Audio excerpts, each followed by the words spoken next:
Hello everyone, this video is mainly for who wants to fly. No, not from here.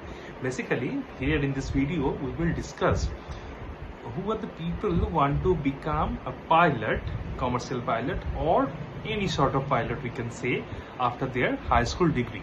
So in Indian subcontinent, we can go for 3 exams mainly for becoming a pilot.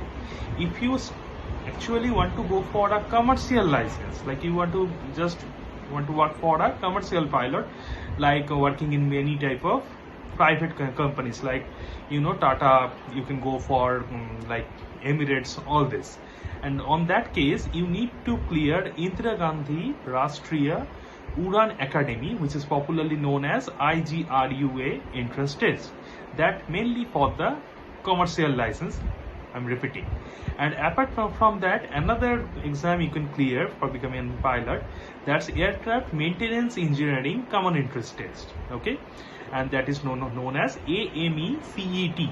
And the last one for our country, if you want to go for, or if you want to become a fighter plane pilot, then you should go for AFCAT, okay, which is almost equivalent as NDA, and you can join the Air Force by giving this exam.